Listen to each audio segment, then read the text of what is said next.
Here are the contest rules for the Truth Network. Prizes won are not transferable, redeemable for cash, or exchangeable for any other prize. All prizes must be redeemed from the station within 30 days of winning. Only one prize per household from any station of Truth Broadcasting within any 30-day period. The rest of our contest rules are listed under the About Us link at our website, truthnetwork.com. Thanks for playing and listening to the Truth Network. Most of us like to be out in the sun. That's why sunscreen and other safety measures are key to protecting your skin from aging and cancer. The FDA recommends using a sunscreen with an SPF of 15 or higher. Also, look for broad spectrum on the label. That means both harmful ultraviolet A and B rays are blocked. Remember, SPF plus broad spectrum equal healthy fun in the sun. Visit www.fda.gov/sunscreen for more information. A message from the U.S. Food and Drug Administration. Welcome to Truth Talk Live. All right, let's talk. The truth is, I can't hide it, I can't hold it no more. A daily program powered by the Truth Network. This is kind of a great thing, and I'll tell you why. Where pop culture, current events, and theology all come together. Speak your mind. And now, here's today's Truth Talk Live host. Has God ever taken one of your hardest seasons, right? Like it was the best at times, it was the worst at times, right? Grief, loss, disappointment. And now it seems like he's turned that into your ministry or an opportunity that you've had to comfort others where you were once comforted, like it says in 2 Corinthians. You kind of live it out like, man, this Bible verse. It says, God comforted me through cancer, or God comforted me through divorce, or God comforted me through the pain of abortion, or whatever it may be. And now you find yourself over there, right? So let's talk about how God writes music out of our mess, so to speak.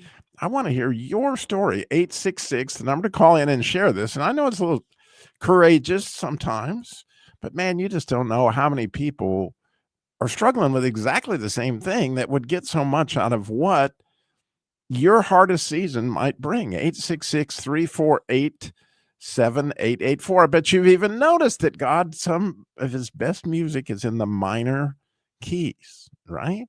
And so this Saturday night, very, very, very cool. I want to announce that the Twin City Bible Church on Ebert Street in Winston-Salem, it's got something really beautiful happening at 6:30. It's called Hope in the Mourning. We've had her on before, Emily Curtis with Hope in the Mourning, but they're going to have a whole event of music and ministry where there's so many musicians here who've turned their pain into praise. And so it's really, really a neat opportunity that's going to be going on, and we would love for you to be part of that. Emily, what would they need to do?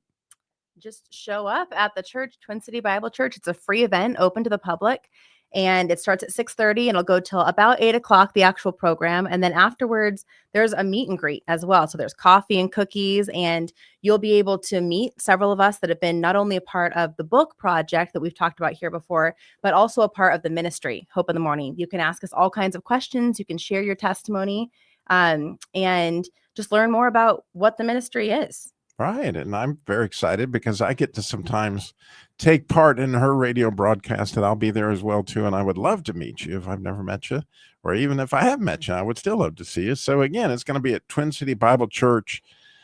But one of the most powerful parts is that, like everybody in your team, right? This is like your theme verse. You've been through some serious stuff. And if you knew Emily's story, oh my goodness. Especially right before you started the radio show. Yeah, honestly, I mean, the Lord kind of worked as he always does in very mysterious ways, because when I started the book and I started doing the book tour, which is actually how I met you, Robbie, I had not really been through a lot of sorrow. I had been through, I think, 1 miscarriage at that point, maybe 2. And on top of that, my parents got divorced when I was 4. And so I lived across the country from my dad and really didn't have a relationship with my dad. And that I think almost instilled a somber spirit within me from a very young age. I mean, you talk about minor music. I was a vocal major in college, at the Masters University, which is, the one that John MacArthur was the president of. And my whole senior recital was on love and loss. And because those were the songs that I resonated with, those songs in the minor keys. I started writing poetry very young. But at the time when you and Stu had talked to me about the potential of having a program here, I was newly pregnant, hadn't told anybody that. And we were just kind of thinking like, man, is this going to be the right timing for this? We don't know. And so we just said, well, we need to pray about it. We'll let you know in October if this is a good fit for us. And September came around and we found out that my dad he thought he had kidney stones, and he was diagnosed with stage 4 pancreatic cancer that had already metastasized. And he found that out at the Johnny and Friends donor fundraiser that they were actually doing. And so they found out in California, and they came out to North Carolina. And my dad had asked me, honey, please don't tell the kids. He was very close to my kids. And he said, I want to be the one to tell them because I want to share the gospel with them in the midst of telling them. So we said, okay, we won't tell them, but let's add a little bit of joy to the day. And so we are going to do our gender reveal on the same day that you tell the kids. So there's a little bit of light and this joy. This is of the baby that's coming. Yes, the baby that's coming. And we were really hoping that it was a boy because we wanted to name him after my dad. And at the time we found out it was a boy, and we were so excited. My mom and I went out and did a bunch of baby clothes shopping just to bring a little bit of joy to a very dark season for us. And so long story short, we were going to name that baby Edison because we thought he was going to be a light in a dark time. And we went to my 13-week appointment and there was no heartbeat. And even after having genetic testing done, no reason why he should have died. I was healthy. The baby was healthy. No reason. And that was really hard. And yet so my baby died on October 1st is when he was delivered. And my dad passed away on October 19th. And we came and told you guys, I think, let's say October, maybe November. We said, we've prayed about it. And we think that not only is the Lord saying yes to us doing this program, but we feel even more equipped, if that makes sense, because of the sorrow the Lord had just brought us out of. Yeah. And to hear her talk about it now, it doesn't reflect what we saw in the November, December, January. Like we're starting to get this show going, and I could see that it was like really, really, really hard. Yeah. And I think for our listeners, different people have different relationships with their dad. Yeah. You had a very unique relationship with your dad, and this was a really Yeah, I mean, that makes me emotional because I did. And, you and I have had an episode recently that actually airs, I think, the end of March, with you, me, and Stu talking about our dads. And there is something so profoundly special when you get a good dad. And because of, like I had mentioned, my parents divorcing when I was 4, I did not grow up with a dad, and I longed for that. I would see other little girls with their dad, and I wanted that. I wanted that closeness. I wanted someone that made me feel loved and valued. My mom was an amazing mom, but I didn't have that daddy aspect. And the Lord, in his kindness, when I was 10 years old, brought about Robert. And he married my mom. And not only did he love my mom so deeply, but he loved my brother and I. And we were not at easy ages to love. We were 10 and 13. But the Lord, in his kindness, it was like my dad, I call him my dad. And in my heart, he's 100% my dad. And he, at 10 years old and 13 years old, he had been a youth pastor. And he said, I want to take you on. And not only that, but he stepped into our family and he told my mom, you've had to be mom and dad all these years, and now you don't. Let me be the dad. I will be the disciplinarian. You just get to love them now. And that was such a beautiful gift to us. But man, did he love us fiercely, all the way to the point where I had really gone through a very deep rebellion between the ages of 12 and 13. And as I mentioned, my dad had been not only the youth pastor, but the associate pastor of the church we were attending. And my dad ended up resigning his position because he said, my number one calling is you. You're my number one ministry. And so I need to not focus on all these other children right now. I'm going to leave the 99 and focus on the one. And that had a profound impact on me. But my dad was the one that through the years, he was my greatest spiritual mentor. And I would go to him in the hardest of my seasons, like the hardest things. And even when we lost that baby, which we renamed James, because we thought, after James 1, consider it all joy when you encounter many trials. And I'll say to the listeners, I did not consider it joy. When we lost that baby, my heart was completely shattered. And actually, when I first did an interview with you, Robbie, right before we launched Hope in the Morning, and it was kind of our interview to launch that, Right. I was actually in the midst of another miscarriage after James, and we named each of our babies, and we named that baby Kina, which in Hebrew means to lament. And the Wow. Lord has definitely taken our lament into praise ultimately. You can see what an amazing event is coming up at Twin City Bible Church. All the people in her ministry have got similar experiences to share where they found hope in the morning, MOURNING. So we're going to be right back with a whole lot more with Emily and you, hopefully. Nothing like being stuck in an airport, but open your eyes. The harvest is plenty. This is True Commentary with Stu Efferson, author and host of Truth Talk Live. Stuck at the Charlotte airport, frustrated, hours delayed, but guess what? I have had the opportunity to share the gospel and to give a kind word in the scripture to several people that needed a lift. And I realized the Lord has a reason. Romans 8:28 is real. God works all things together for the good to them who love him, who are called according to his purpose. Nothing happens by chance. It's loud. It's crazy. The flight's delayed, but guess what? God's work is never delayed because God is always working. Seize that moment, even in the airports when you're traveling. You can hear the noise behind me and take advantage of every opportunity to point people closer to God. Join Stu on radio, social media, and his daily Truth Talk Live podcast. Learn more at truthnetwork.com. This is McGruff the Crime Dog, and I need you to help me take a bite out of crime. Another teenager fell victim to fake pills. Smells like big crime that needs to be stopped. Where are these pills coming from, and how are kids getting them? Right from under our noses, crooks are targeting kids on social media and selling them counterfeit pills that could seal their fate with the click of a button. It may seem harmless, maybe it doesn't even seem like a drug deal, but it definitely is. So before buying pills online, think about this. Should buying prescription pills be that easy? Think these pills are tested and safe? Think they're the same ones you get from a doctor? You know they're not. Did you know that many fake pills contain fentanyl, and an amount small enough to fit on the tip of a pencil can be lethal? Listen, before buying pills from social media, think again. Learn more at mcgruffpsa.org and go for real. Brought to you by USPTO and the National Crime Prevention. Here's Dr. Robert Jeffress with today's Pathway Minute. When we get to heaven, what will our bodies be like? It's not our old bodies that we are going to carry into heaven. And aren't you grateful for that?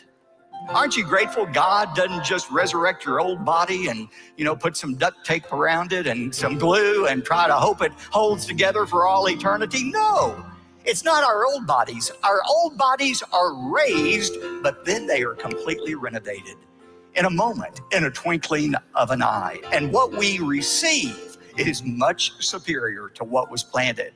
But if you want a good idea of what your resurrection body is going to be like for eternity, the best place to look is to look at Jesus himself. Jesus is the prototype of our resurrection body. Pathway Minute is produced by Pathway to Victory. To access the Bible teaching of Dr. Robert Jeffress, go to ptv.org.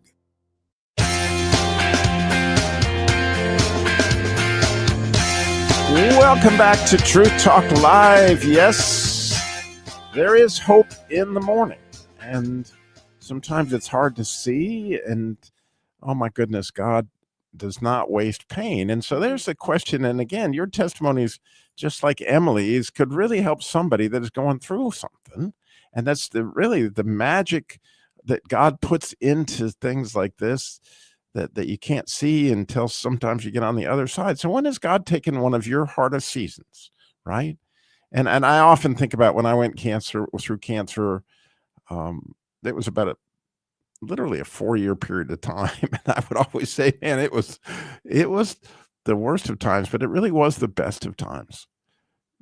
Because I never leaned on God like that until that happened.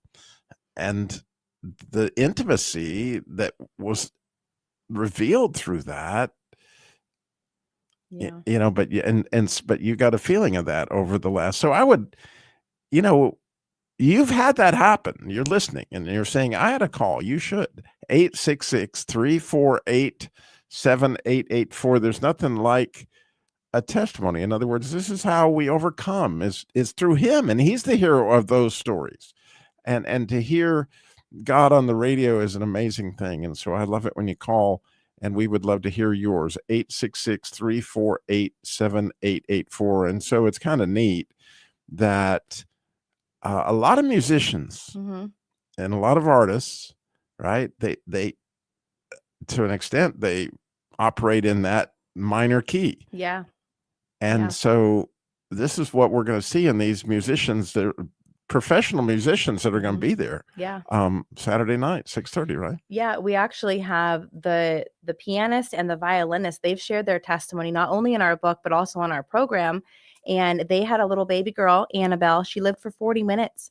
And their testimony is incredible. Like, I would definitely recommend go to Hope in the Morning and listen to that episode. It's called 40 Minutes. And they talk about how they made the most of that pregnancy, knowing that she had a terminal condition. And it's pretty incredible. I mean, she literally went wedding dress shopping while she was pregnant because she was like, this is my only opportunity that I'm going to get to have to do this with my daughter. But they love the Lord, and they share their testimony with such hope. And that's one of the things we talk about. Our slogan for Hope in the Morning is turning tragedies and tears into testimonies of hope. And that's what it is. And as you and I have talked, Robbie, just because you have shared your testimony on here, or even a caller that might call in and shares their testimony, they don't need to feel like their trial needs to have this pretty bow on it. They could be in the midst of their trial and be talking about how the Lord is currently ministering to them. Maybe he's ministering to them just through their tears at night, realizing that they're not alone, that when their heart feels so heavy and burdened and they feel like no one understands, maybe no one does understand, but the Lord does. And you can take it directly to him. And there's such a like sigh of just relief, right? When we realize we can take this to someone who does fully understand. And so, I would encourage those that are listening, as far as calling in, don't think that you have to have a perfect bow on it. It's okay to be in the midst of it. Oh, believe me. And I can even remember, and I bet you can too, is saying, God, I can't pray about this right now. I can't even take it to you. It's just beyond anything that I can grasp. He's big enough for that too. Yep. Yeah. When you see that all throughout the Psalms with David, which is such a beautiful thing, and which is something that we're going to be doing through this music, is the act of worship through lament, praising through the pain. It doesn't mean the pain is over. It means that you've learned that God is trustworthy even amidst the pain. Right. Jeremiah wrote a whole book on the subject. Lamentations. I mean, absolutely amazing thing that God had all that, because if anybody went through some stuff, man, I mean, Jeremiah, oh my goodness. Yet he somehow or another allowed that in Jeremiah's life, knowing that book was critical to people who are going through that stuff, like Job. So we got Kelly is in Lexington, and she's written a book. So Kelly, you're on Truth Talk Live. We're so grateful for your call today. Hi there. Yes, my name is Kelly Leonard. I am a man, but my wife went to heaven like a year and a half ago, and I've actually written the book. It's being published right now. It's probably about a month out. It's called Pressing On Towards the Prize. I'm sorry, and, something came in right when you journey. gave the title. What's it called? Pressing On Towards the Prize. Oh, wow. I was at a church service one night, and I felt like the only thing I had looked forward to at the time was Wednesday night church service, because at the time I was a restaurant manager and I had to work on Sundays. And foolish me, I just thought I had only one day to celebrate the word of the Lord. But this preacher put a message out that I got something to look forward to every day. I got something to look forward to Christ every day, writing what's on my heart, serving him, diving into Scripture. So I started writing stories, it's really helped me with my healing and my grief about special memories.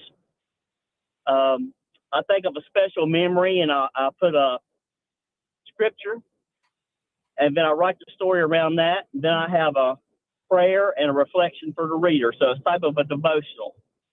And wow. So also, that, we've talked before on Hope in the Morning, Emily, on how, God hits you with a memory or something, and it cuts like a knife, man. It breaks you to your knees, and you're taking that and writing and using. That's beautiful, man. Yeah. Yes, it's helped me heal a lot.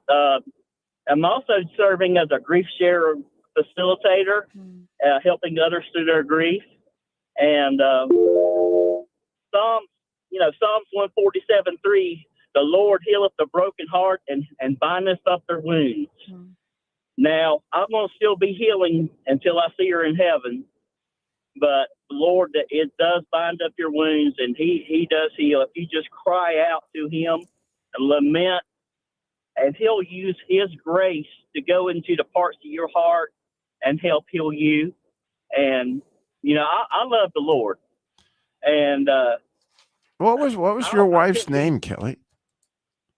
Michelle. And so how long were you and Michelle married? We was married for 2.5 years. Oh my. And definitely newlyweds.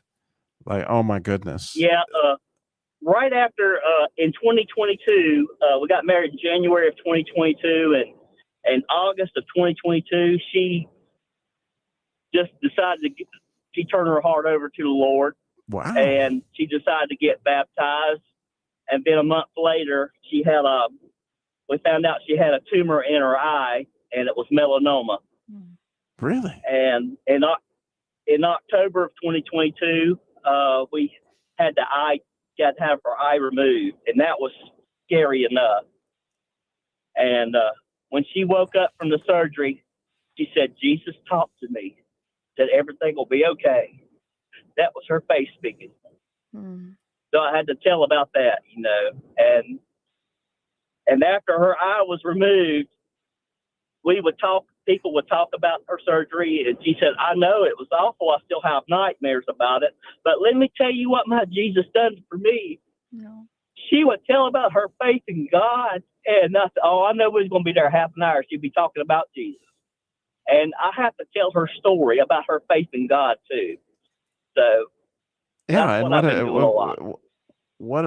what an amazing gift He gave you to put that in writing down, and as those moments touch you. And so, had you been a Christian prior to her becoming a Christian? Yes.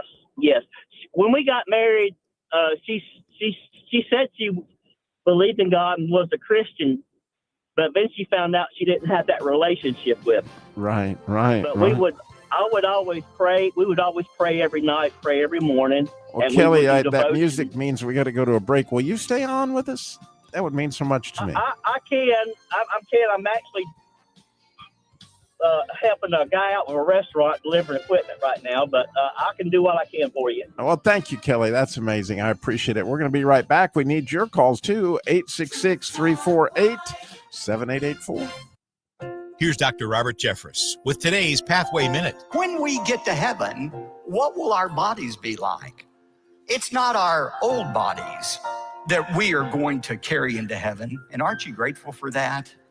Aren't you grateful God doesn't just resurrect your old body and, put some duct tape around it and some glue and try to hope it holds together for all eternity? No, it's not our old bodies. Our old bodies are raised, but then they are completely renovated in a moment, in a twinkling of an eye. And what we receive is much superior to what was planted.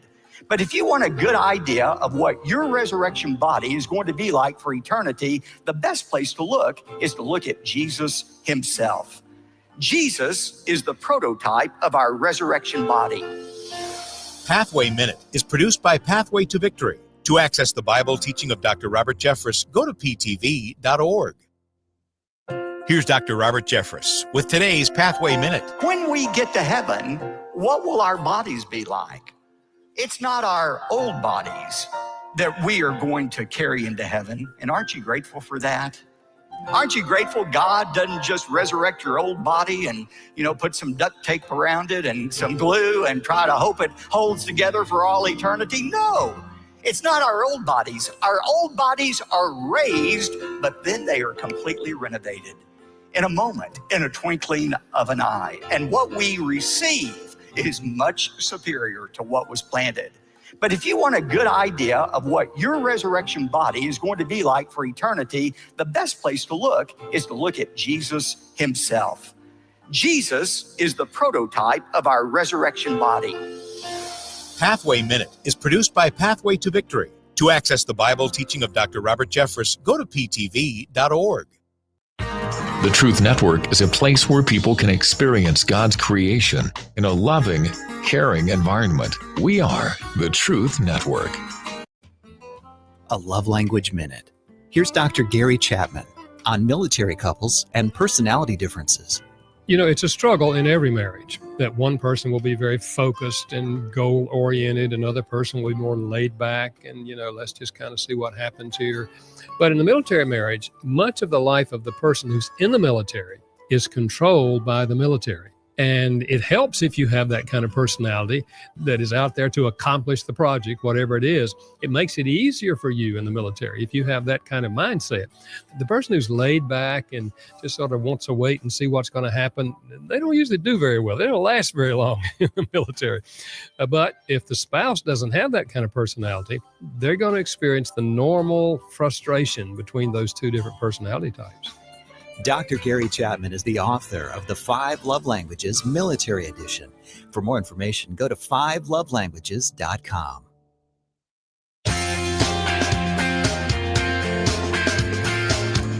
Welcome back to Truth Talk Live. Today, we are so blessed to have Emily Curtis with us, Hope in the Mourning, and their event that's coming up this Saturday night at 6:30. And Emily, you had something for Kelly you wanted to tell. Yeah, I was going to say that one of the things I think is really neat that is great for the listeners to understand is that here in the midst of your sorrow, you've chosen service as part of your healing. You talked about how you are sharing in Grief Share and you're helping other people that are going through grief. I think that there's a really poignant aspect of that to our grief when we choose to share not only what we've been through, but really try to walk other people through that. So have you found that to be really helpful and healing in your journey? Yes, I have. I actually look forward to helping people at Grief Share or grief counseling. I feel more comfortable at that. Besides going to church, I feel just at home, and it gives me a purpose.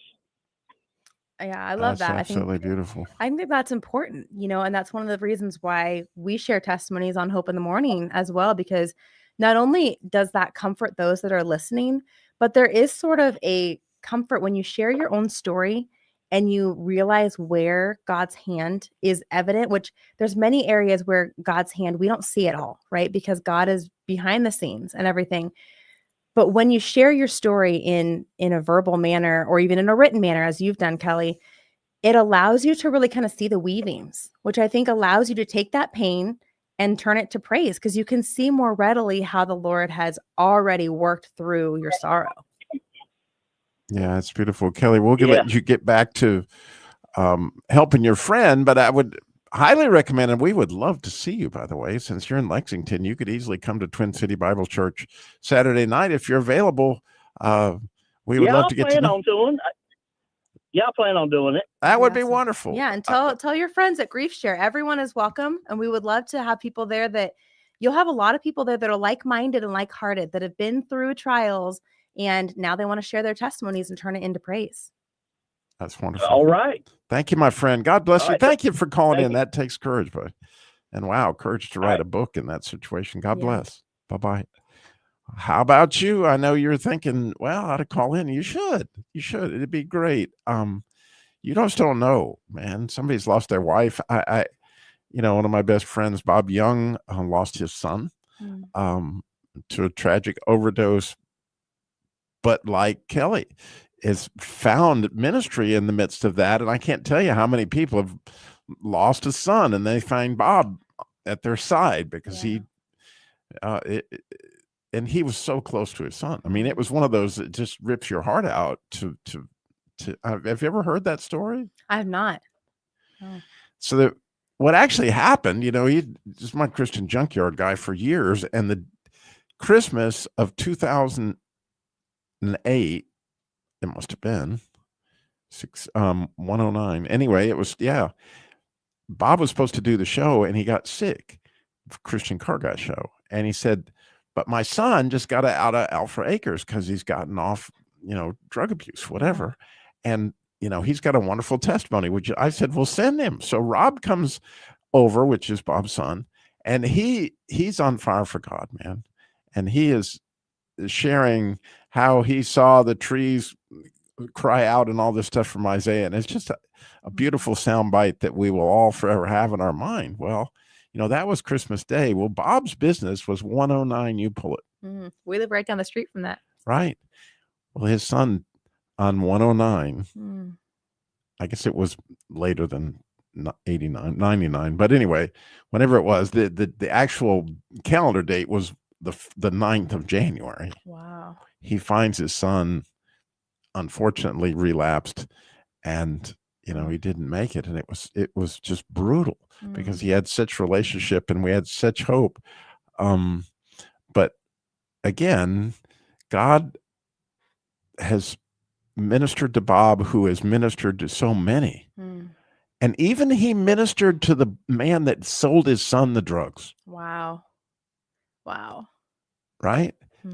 That, he's had conversation, helped him, with his drug situation. It's amazing to see what God does in the midst of that stuff. So you're sitting on that story, and we would love to hear it. 866-348 7884 866-34-TRUTH. Again, this event coming up is just an opportunity to see, God's going to show up and show out. Yeah. And not just through, which I've heard this violin, like if you like the violin, like, man, you're going to like this. You're going to enjoy this, but also in lyrics, and you yourself are a poet, right? Yeah, I'm a poet, and as I mentioned before, a classically trained singer. So I'm going to actually be closing out the night with a solo. But I wanted to make a quick statement based on what the story was that you just shared, which is that Hope in the Mourning is a very expansive grief ministry. So it's not just the loss of a spouse or a child or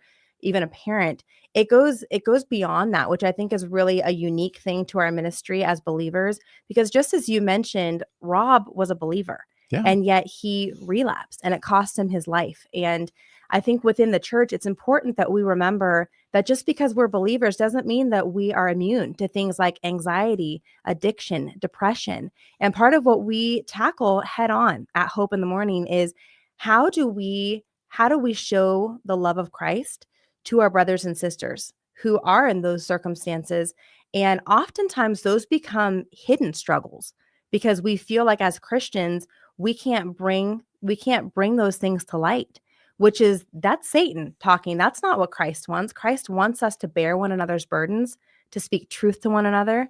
And that's what we really aim to do on Hope in the Mourning, is not only encourage the listener who is in that valley, but also equip the church to know how can you effectively walk beside people. And, it started with our book. That's what our book really helps point people to in a very educational manner, where at the end of every testimony, it's what was helpful and what was hurtful. It's very helpful in equipping. But also, on our show, we share these testimonies. You were with me, Robbie, when we shared the testimony of a man who had been in depression for 7 straight years. Oh, and it was horrible. I've heard depression, but this man really suffered. Yeah. And you'll see a clip of that when you come to the program on Saturday night. You'll see a clip of his testimony. But he's also, as we had mentioned, he's a musician. He is. And so although he lives in Seattle, and so we couldn't fly him in at this point because this is also a fundraiser. And so we're trying to be mindful of our funds. So we couldn't fly him in right now. But his music video, Dear Friend, is going to be shown that night. And he talks about how for 7 years, if you asked him, how did God comfort me? He would tell you he didn't. But as he reflected after God brought him out of that depression, he realized it was the friends that God gave him that really were that light to him. And that's what we want to be, right? As believers, we want to be that dear friend that can point people to the Lord when they're in their absolute darkest days. That's when they need the light the most, right? Absolutely. It's absolutely beautiful. We have Emily is in Reidsville, North Carolina. Emily, you're on Truth Talk Live. So what you got Hey for us? there. This is Emily. Robbie, I was on your show on Valentine's Day. My husband Tim and I were on. Oh yeah. So it's good. Yes. Hey there. It's good to talk to you again. Absolutely. Yes. Yes. Just to share a little bit of my story. Hi, Emily. Hi. My name is Emily as well. My name is spelled with an IE at the end. It was my grandmother's name. Beautiful. But I would love to share just a little bit of my story. I have a very similar story with my dad.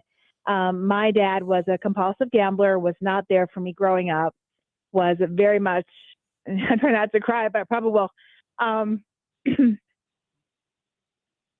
was an absentee father, just not in my life. I'd see him about 3 or 4 times a year, coming home for holidays, but he did not live in our house with us. He was very much absent. So I very much identify with your story.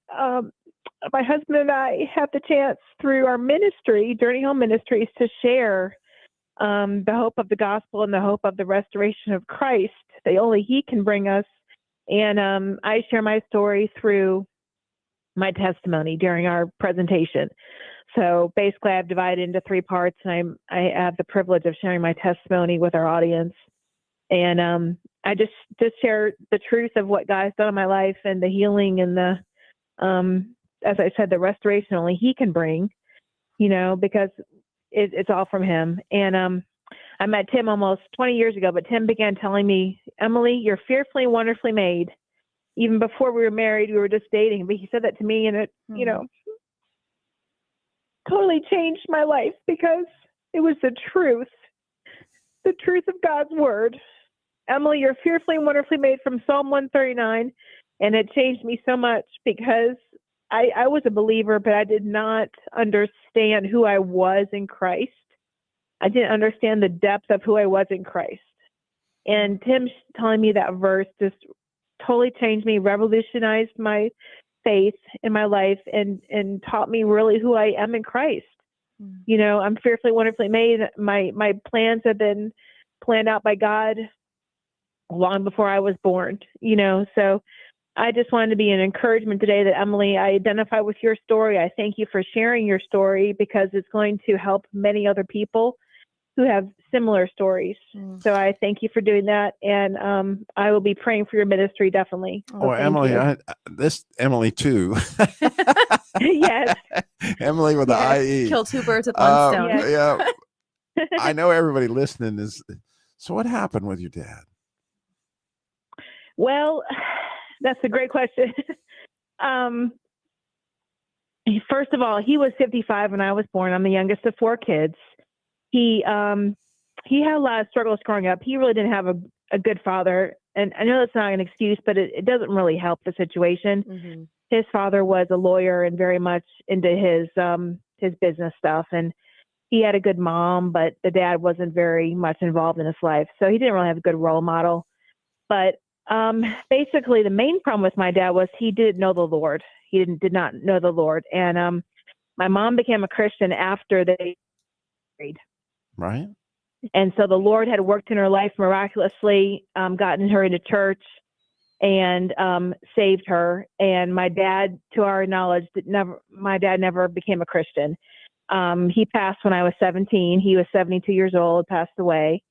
So that was shocking for me too, because honestly, I didn't know the Lord yet. So I didn't know the Lord till I was 19 in college. And so that 2 years later, I knew the Lord, but having lost my dad, not really being able to talk to him about the struggle he had put all 4 of us kids through was difficult. And I couldn't really talk to him like I wanted to. I wish I could go back and talk to him now, but of course I can't. Yeah. That music means we got to go to a break.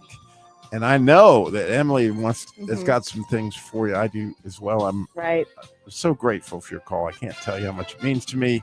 And we got to see you at the NRB too. You guys. That's right. So we'll be right back.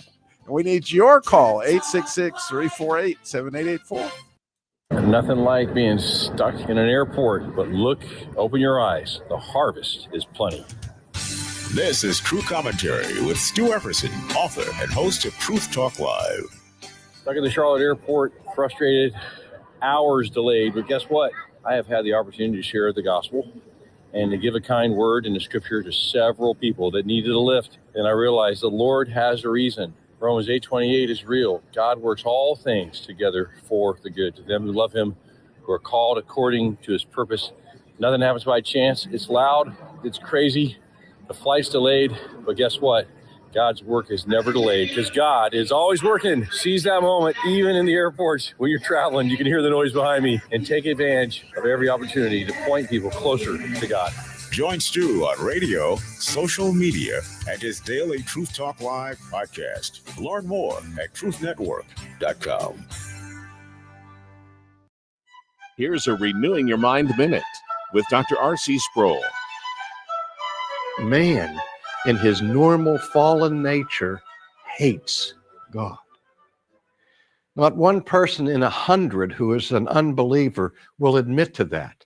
They will say, well, I'm indifferent, or I don't really believe in God, or I'm not against God. But the biblical view of the natural state of fallen humanity is one of estrangement, of enmity, of hostility that beats within the heart of fallen man towards God.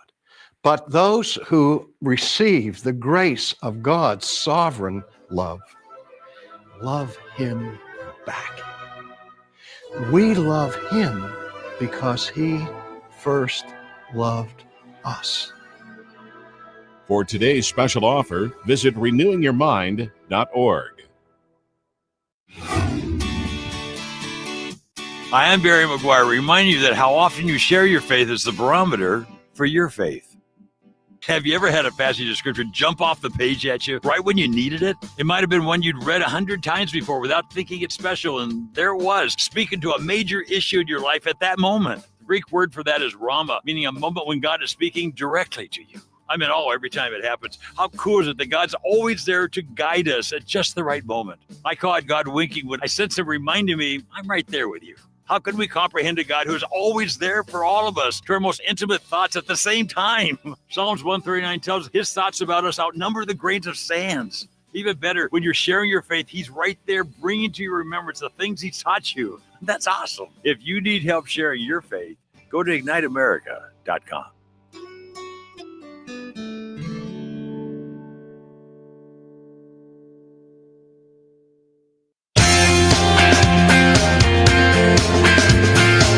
Welcome back to Truth Talk Live. Today is Hope in the Morning.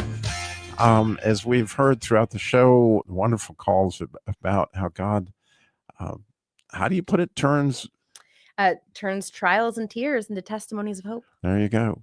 And so we haven't heard yours yet. So you could call us still at 866-348-7884. We have Emily too on with us.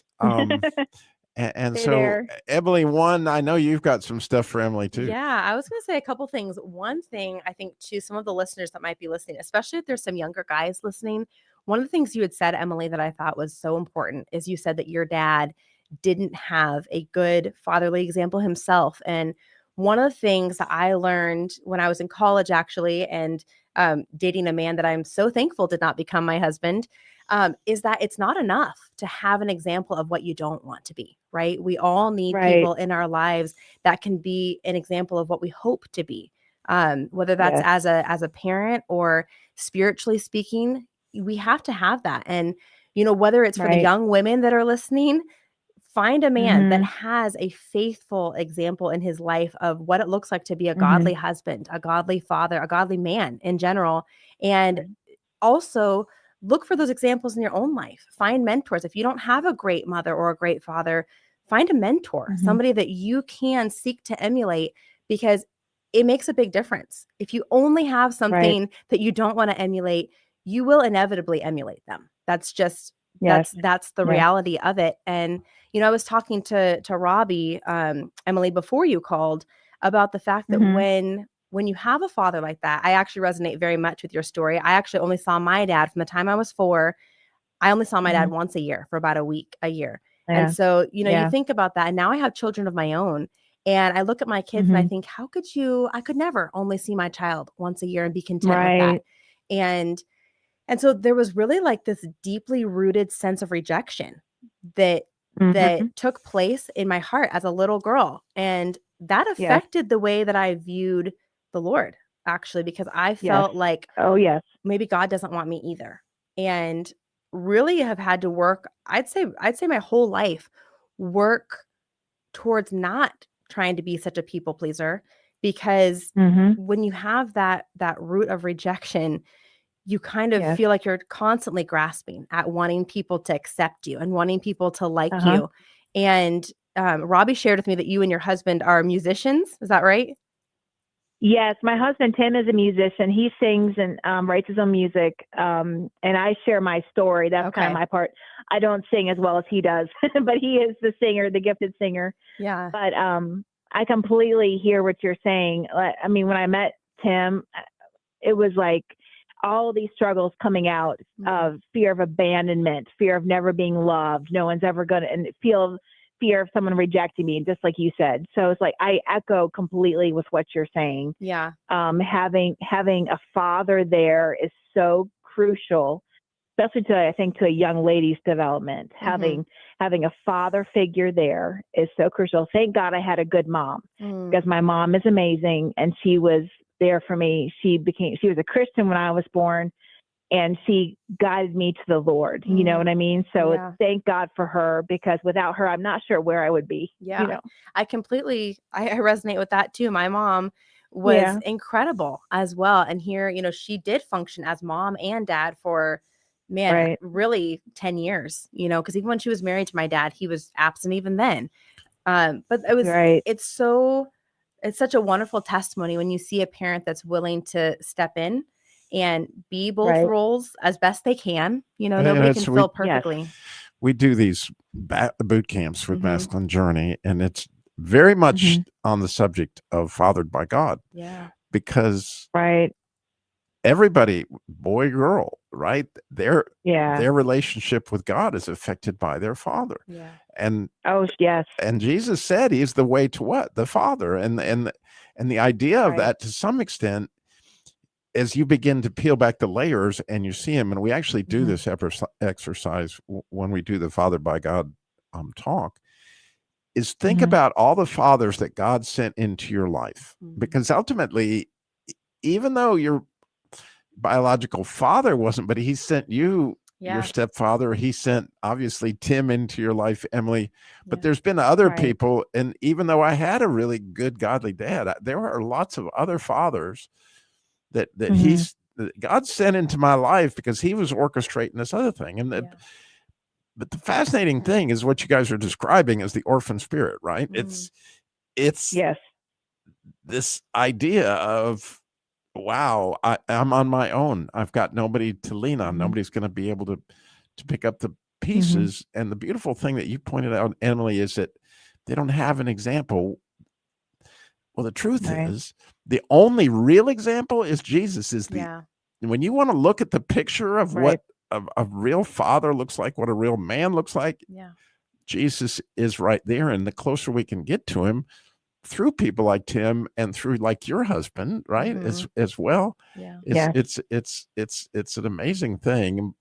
But also, then we get to share how God came for us, and you're ministering to through your testimony, Emily 2 and Emily 1, but through your testimony from stage, right, when you're with Tim, you're doing that very thing that she's doing here, which is comforting others with the comfort that you're comforted with, right?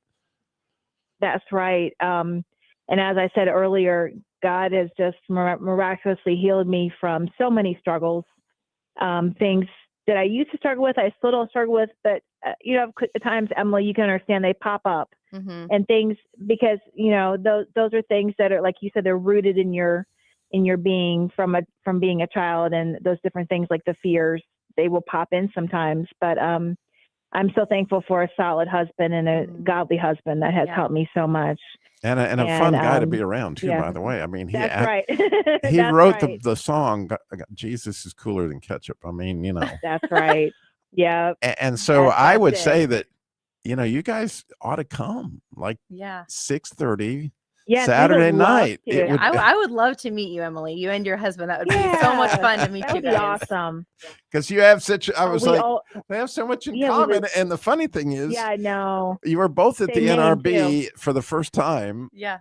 I don't know if you knew that. Okay. They were there we didn't know. for I the didn't- first time too. was there too. And in both cases, I wanted to talk to both of you, but every time I looked up from the mic, I was like, I'm interviewing another person. Oh, there's Emily. Oh, Right.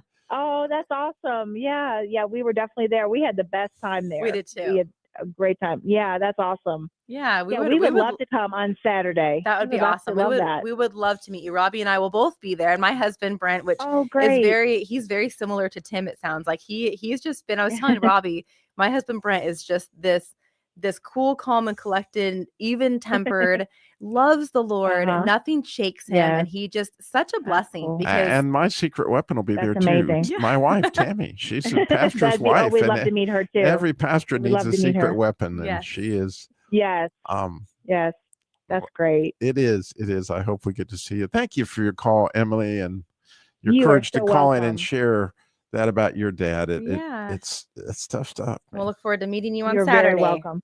Yes, that sounds great. Thank you so much. And I want to tell you quickly, we just bought your book on Amazon. Oh, wonderful. So we just bought that's it. a resource. So we're excited about that too. Awesome. That is Yes. awesome. We're excited. God bless. Thank you. I'll say while All she right. just mentioned that we're actually going to have books for sale at the event as well.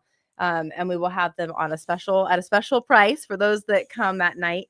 But it's a great resource, not only for the individual, but for your pastor, Oh, I can't tell you how many I've had it out Yeah. as a pastor, like, oh, you're going through this. Well, here, and like the testimony you told about the girl who's still going through it, right? She Yeah. binge watched Yeah. all the episodes Mhm. because it brought her some relief through all the struggle. Yeah, because you know what? First of all, you feel like I'm not alone in this struggle, which is a big part of what we want to do. We want people to understand your trials they're not unique to you, although obviously every trial is unique in its own way. That's why we don't say things like, I totally understand what you're going through, because you don't. Everyone is individual. But at the same time, suffering is not unique. That's something that we all will experience. If you live long enough, you'll experience suffering. And I was actually telling you, Robbie, earlier that one of the things that I love about having you as a co-host on Hope in the Morning is that there's always something that you can relate to. These people, I go home and I tell my husband, I'm like, this is incredible. Like Robbie has all of these different connections. And, I mean, that's because you've suffered through. You've lived a good portion of suffering. But it allows you to connect with these people. And that's what we want to do on Hope in the Morning. We want people to know you're not alone. And we will help, as I like to say, we will help be the Aaron to your Moses and help uplift your weary hands when they're too heavy-hearted to raise on their own. And sometimes you need other believers to come alongside and remind you of truth that's already there, but your vision is clouded because you're in grief. And that's what we want to be. That's the one another's, right? That's how we can be the hands and feet of Christ. And that looks like stepping into people's suffering, which is so unlike society. I heard this yesterday on a show I did with Roy Jones, and it affected me, and it still affects me. He said that there was that man that 4 of his friends carried him on his mat to see Jesus. It's a picture of that, right? And he said, every one of us at some point in time are going to be on the mat. Yeah. And we need to have those friends that are going to carry us, because when you're there, you don't have the strength to carry. Absolutely. But I mean, even beyond that, Rob, when you think about that whole picture, not only did they carry him, they hoisted him onto a roof, they opened the roof, they lowered him back down, and they had faith as his friends that the Lord was going to carry them, right? So their faith helped heal this man. Right. And so, it's a beautiful opportunity to share what you have. Again, this Saturday night, if you happen to be in this area, it's going to be worth it. You're going to come to Twin City Bible Church. That's what it is. It's on Ebert Street in Winston-Salem. It's right off Silas Creek Parkway. Ebert Street, Twin City Bible Church, 6:30. I hope to see you. Yeah.